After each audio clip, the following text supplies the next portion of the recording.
PayPal, Stripe, WooCommerce. Quel système de paiement choisir sur Internet quand on débute et peut-être même quand on habite à l'étranger? Alors sans plus tarder, on commence le jour 16 de ce challenge. Bonjour à tous, bienvenue sur ma chaîne, je m'appelle Claude Eugénie et j'aide les entrepreneurs à être à l'aise à l'oral, en ligne et hors ligne. Alors là, bien entendu, on est sur un format un peu particulier. Avant que je vous parle de conférences, de prise de parole publique, de création de vidéos YouTube, etc. Là, on est sur un format de vidéo d'un challenge de 100 jours. 100 jours où je vous aide à construire votre business de A à Z. Alors si vous êtes là, c'est que vous voulez faire du business, mais sur Internet. Bon, certains, je sais, ne sont pas à l'aise avec le mot business. Bref, vous êtes un entrepreneur et vous réalisez que localement, c'est intéressant, mais sur Internet, les potentialités sont illimitées. Donc, du coup, bienvenue, vous êtes au bon endroit. Maintenant, si vous avez des produits, des formations, des services à vendre, comment les vendre ? Comment vous pouvez les vendre, sachant que peut-être dans votre pays, vous n'avez pas de système de paiement pour pouvoir vendre vos formations ? Alors c'est très simple. Dans la vidéo précédente, on a parlé des tunnels de vente. Donc, regardez la vidéo précédente si vous ne l'avez pas vue. Sinon, voilà, je reprends à ce niveau-là. Ce qui se passe, c'est que vous avez votre landing page, votre page d'atterrissage que vous avez créée avec l'un des outils qu'on a vu précédemment. Une fois que la personne clique sur votre landing page, ça veut dire qu'elle est convaincue par votre produit ou votre service. Ça veut dire que vous avez fait un pitch qui est intéressant et qui plaît. On va y revenir au pitch, etc. et ce que vous allez dire dans vos vidéos. Ça, on va voir ça peut-être dans la formation. Maintenant, la personne est convaincue, elle a inscrit son nom et tout ça, elle est prête à payer. Mais où est-ce qu'elle peut rentrer ses coordonnées de paiement? Eh bien, on appelle ça un merchant account. En gros, imaginez simplement, on va faire un parallèle avec le magasin, imaginez que vous arrivez à la caisse. Donc vous avez une page ou un site qui est dédié, qui est votre caissier. Maintenant, ce caissier, il va pouvoir faire rentrer les coordonnées, carte bleue, de paiement, etc., virement ou autre, de votre prospect. Et derrière, il va le mettre ça dans la personne qui va gérer l'argent, finalement, dans la caisse. La caisse, ça va être aussi un autre pan de votre tunnel, on va dire. Et après, derrière, tout va aller dans votre banque. Alors, pour commencer, le merchant account, bref, le caissier. Il faut bien le choisir. Vous en avez pléthore sur Internet. Vous devez voir celui qui vous convient le mieux. Certains vont fonctionner avec, on va dire, un caissier particulier. Donc, vous avez le caissier et vous avez la caisse. Donc, le caissier, il y a certains caissiers qui vont fonctionner avec certaines caisses et pas d'autres. En gros, pour faire simple, comme caissier, vous pouvez avoir par exemple Shopify qui va gérer, en gros, c'est un site marchand. Merchant account, c'est ça, oui. Site marchand. Donc, votre site marchand va gérer les entrées des cartes bleues, des paiements, va gérer les paiements. C'est lui qui s'occupe des paiements. Mais il a besoin de mettre l'argent quelque part dans une caisse. Donc, on va y venir après. Donc, pour les caissiers, donc le site marchand, vous avez WooCommerce par exemple, vous avez Magento, ToCheckout, WooCommerce, PrestaShop, Shopify, PayPal Checkout aussi, Samcart, Craftcart et OpenCart. Bref, il y en a sûrement d'autres, mais voilà à peu près pour les plus connus. Et vous allez me dire, mais Claude Eugénie, comment j'en choisis un? Alors là, bien entendu, c'est une question de deux choses. La première, c'est du prix. Combien ça va vous coûter? Shopify, par exemple, propose un abonnement. Donc Shopify va vous proposer d'embarquer votre site complet, etc. et à le système marchand. Donc ça, c'est une super chose. Mais vous allez devoir payer un abonnement de 14 €, peut-être un peu plus par mois, en fonction des outils que vous rajoutez dedans. Shopify est très très bien pour le dropshipping, par exemple, pour le commerce, si vous voulez vendre des t-shirts, des choses comme ça, Shopify est très très bien pour ça. Résultat, vous avez votre site et votre site marchand ensemble, très pratique. Si vous avez déjà votre site internet sur WordPress, alors là, bien entendu, vous allez utiliser des plugins qui sont compatibles avec WordPress. Inutile d'aller sur Shopify parce que sinon vous allez gérer deux sites différents. Vous pouvez très très bien le faire si vous voulez séparer les deux, mais moi je vous invite peut-être à bidouiller un peu pour ajouter un plugin comme WooCommerce ou PrestaShop. Maintenant, ce sont des choses qui, quand on n'a pas l'habitude, demandent un petit peu de travail. Donc, cherchez vraiment ce avec quoi vous êtes à l'aise et ce qui est compatible avec votre système existant et également ce qui est compatible avec votre autorépondeur et aussi avec le système de paiement derrière qu'on va voir juste après, notre caisse. Donc maintenant qu'on a verrouillé la partie site marchand, vous avez fait un peu votre choix, je vous laisse vraiment aller regarder sur internet, il y en a plein. À vous de voir l'affinité que vous avez avec l'un ou l'autre, etc. et voir s'il est compatible avec le système de paiement qu'on va voir juste après. Alors maintenant, les systèmes de paiement. J'ai décidé d'en sélectionner 3. Bien entendu, il y en a plein d'autres comme les sites marchands. À vous de faire votre choix. Maintenant, je vais citer les 3 principaux. En tout cas, les 2 premiers principaux et puis après un petit troisième, une petite surprise pour vous. Donc le premier, PayPal. PayPal, vous le commencez à le connaître, j'espère en tout cas. Vous l'utilisez peut-être pour vous faire des paiements entre amis, mais maintenant vous vous dites tiens, j'ai envie de commencer à devenir pro et j'ai remarqué qu'il y a beaucoup de personnes qui préfèrent utiliser leur compte PayPal pour pouvoir me payer. Alors PayPal, si vous ne connaissez pas, PayPal, vous avez la plateforme et donc le seul moyen de payer avec PayPal, si vous avez déjà un compte, c'est uniquement votre adresse mail. Ce qui fait que vous n'avez pas besoin de rentrer à nouveau vos coordonnées bancaires si vous avez déjà un compte PayPal.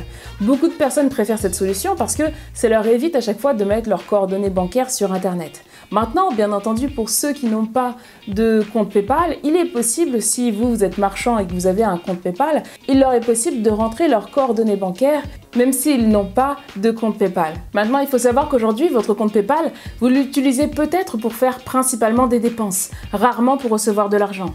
Si vous décidez de recevoir de l'argent, vous allez devoir un peu bidouiller un peu dans PayPal et trouver un endroit où vous allez pouvoir générer un bouton d'achat PayPal. Bouton d'achat que vous allez pouvoir mettre sur votre site. Maintenant, comment ça se passe avec PayPal ? Si je viens sur votre site et que j'achète votre formation, votre service, votre coaching ou autre, lorsque je clique sur le bouton acheter, je tombe du coup sur la page PayPal et si j'ai un compte PayPal, je rentre juste mon adresse mail, il s'occupe du reste, tout va bien. Ou sinon, il me demande de rentrer la carte bleue, je rentre ma carte bleue. Maintenant, ce qui est bien avec PayPal, c'est que vous pouvez faire demander des paiements récurrents. Et le client, depuis son compte PayPal, peut gérer ses abonnements et se dire ok, là j'ai envie de me désabonner, etc. et tout. Ou alors vous pouvez facilement gérer les litiges. À l'époque, PayPal a commencé son entrée fracassante avec le site eBay, bien entendu. C'est un peu par là qu'on les connaît. Maintenant, vous, en tant que vendeur, qu'est-ce qui se passe? Combien vous coûte réellement PayPal? Alors pour chaque transaction que vous allez faire, PayPal va vous prendre une commission de 2,90% et 35 centimes sur l'achat que vous proposez à vos clients. Ça signifie que si vous vendez un produit à 10 €, bien entendu, d'office ils prendront 35 centimes, mais ils prendront également 2,90% de 10 €. Résultat, il faut bien faire vos calculs parce que si vous mettez un tarif de produit à 10 €, que PayPal enlève déjà une commission de 2,90% et qu'ensuite vous avez une commission de 35 centimes, donc vous avez moins 35 centimes sur le prix de vente, après il vous reste un prix bien entendu que vous obtenez, donc il y a le prix affiché et le prix que vous obtenez réellement. Et ensuite, bien entendu, il va vous falloir payer des taxes sur ce qui vous reste. Et après, il va peut-être pas vous rester grand-chose. Donc faites bien vos calculs quand vous allez commencer à proposer des tarifs pour vos produits. On parlera plus tard de comment fixer ces tarifs. Pour l'instant, gardez bien en tête voilà comment en fait est divisé l'argent et ce qui va réellement vous rester dans votre poche. Donc si vous voulez 10 € en poche, mettre un produit à 10 € n'est peut-être pas pertinent. L'avantage avec PayPal, c'est que vous avez votre argent tout de suite. Maintenant, le deuxième, Stripe. Comment fonctionne Stripe? Alors sur Stripe, la plateforme est très jolie, très belle d'utilisation, etc. Votre client, quand il va venir acheter, il va rentrer ses coordonnées bancaires à chaque fois qu'il va acheter. Malheureusement, ce n'est pas comme PayPal où il peut juste payer avec son adresse mail. Ce qui est bien avec Stripe, c'est que vous pouvez commencer à faire vos tests. Vous pouvez passer dans votre compte soit en mode test ou soit en mode actif. Quand vous passez en mode test, il vous donne des numéros de carte bleue que vous pouvez tester pour voir si ça marche très bien.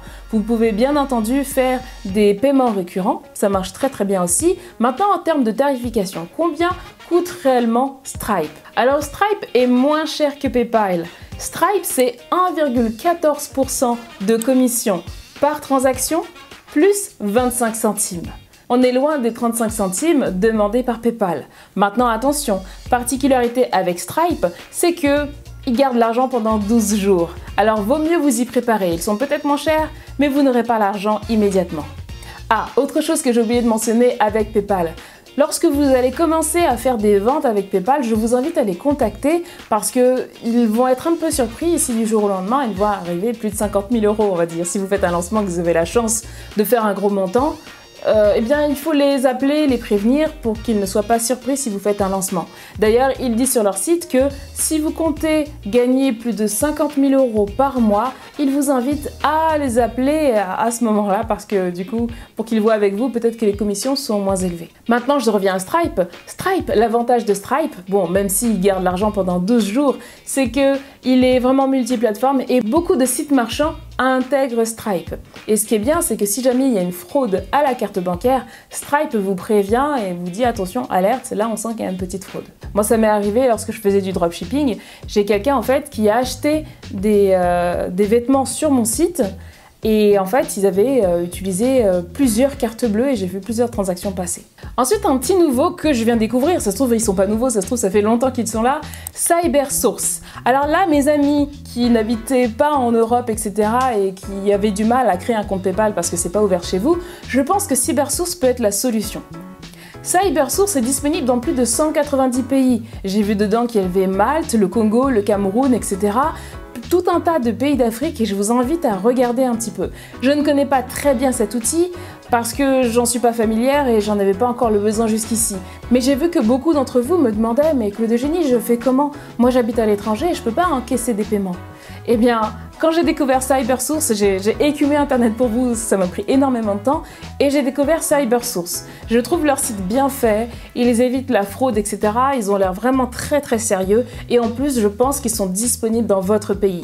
Je vous ai mis un lien dans la description, allez voir, je vous ai mis la liste des pays dans lesquels ils sont présents et disponibles. Vous allez tout de suite voir s'ils sont faits pour vous. Maintenant, en termes de configuration, ce n'est pas un outil que je maîtrise, c'est tout nouveau pour moi et je ne sais pas encore comment il s'intègre avec les autres sites marchands. Donc je vous invite à les contacter pour savoir comment ça se passe avec eux, comment mettre en place le système de paiement. Mais je pense que c'est vraiment la solution que vous attendiez et qui va réellement vous permettre de pouvoir encaisser des paiements, même si vous êtes fiscalement à l'étranger.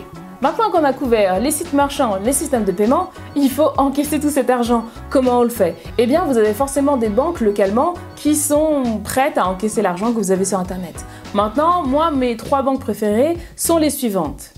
ING, N26 et le tout nouveau que j'ai découvert, Anytime.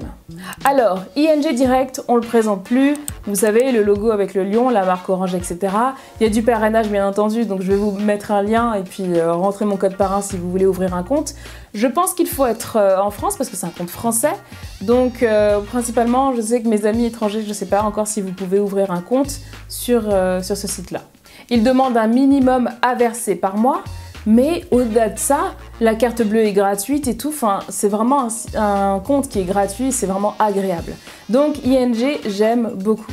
Maintenant, le deuxième que j'ai découvert l'année dernière, qui est mon chouchou, bon, lui, c'est un site allemand. Il est allemand, N26. C'est le compte des nomades par excellence. Ce qui est bien avec N26, c'est qu'il n'y a pratiquement pas de frais.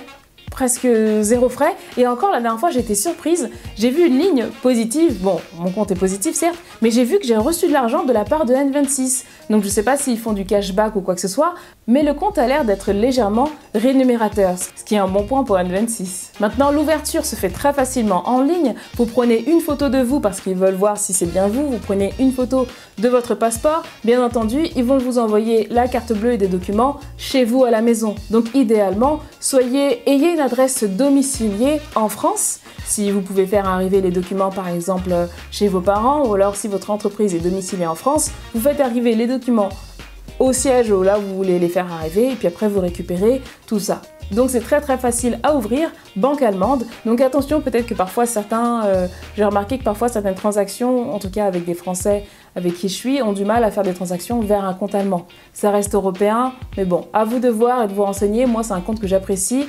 L'ergonomie est super et ce que j'aime énormément, c'est que c'est vraiment un débit réellement immédiat.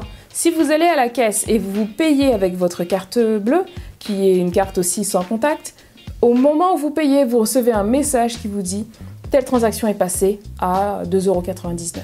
Donc c'est vraiment ce que j'aime avec eux, c'est vraiment du temps réel. Alors le petit nouveau que j'ai découvert, c'est Anytime. Alors Anytime a l'air vraiment très complet. Ils vous aident à ouvrir votre entreprise, ils vous font la gestion, etc. Enfin bref, jetez un coup d'œil, c'est vraiment très complet. Je crois que la mensualité est peut-être aux alentours des 10 ou un peu plus par mois, je sais plus pour le premier type de compte.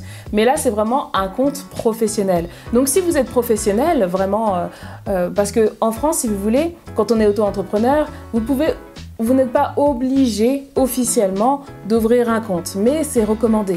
Donc vous pouvez ouvrir un compte sur ING ou N26 par exemple, ou votre compte classique, que ce soit Société Générale, LCL, BNP, CIC, etc. Vous pourrez ouvrir un compte très facilement. Mais maintenant, si vous commencez à devenir un pro, que vous commencez à arriver au niveau de la SARL, etc. et que vous gagnez un peu plus d'argent que prévu, et c'est ce que je vous souhaite, là vous allez devoir ouvrir un compte professionnel. Alors bien entendu, il en existe plein. Vous allez dans votre banque en bas de chez vous, elle va bien entendu vous ouvrir un compte pro. Mais parfois, j'ai remarqué, ils sont vraiment très chers.